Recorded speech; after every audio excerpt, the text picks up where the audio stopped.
তো তোমরা অনেকেই বলতেছো যে আমার গেম প্লের ভিডিও কোয়ালিটি তেমন ভালো না, আমার ক্যারেক্টার স্কিন তেমন ভালো না, ক্যারেক্টার স্কিল ভালো না, গান স্কিন ভালো না।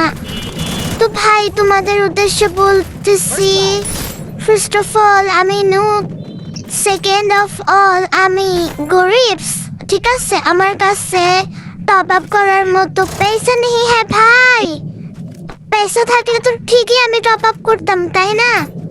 তো যাদের মনে হয় যে আমার character skin, dress up skin এগুলো ইমপ্রুভ করা দরকার, তারা প্লিজ বলিও যে ইউআইডি দাও তোমাকে ডায়মন্ড টপ আপ করে দিচ্ছি। যদি ডায়মন্ড টপ আপ করে দিতে পারো তাহলে ইউআইডি চাইও প্লিজ, যদি তোমাদের এতই প্রবলেম হয়। হ্যাঁ, আমার কোনো প্রবলেম হচ্ছে না, কারণ আমি জানি আমি নোব, দ্যাটস ওয়াই আমি টপ আপ করতে পারছি না, বা আমার কাছে পয়সা নেই। হ্যাঁ, এই জন্য আমি টপ আপ করতে পারছি না। এরপরও যদি মনে হয় তোমাদের আমাকে দেখতে খারাপ লাগে, প্লিজ তোমরা আমার কাছ থেকে ইউআইডি নিয়ে আমাকে ডায়মন্ড টপ আপ করে দিও, প্লিজ টপ আপ করে দিও প্লিজ।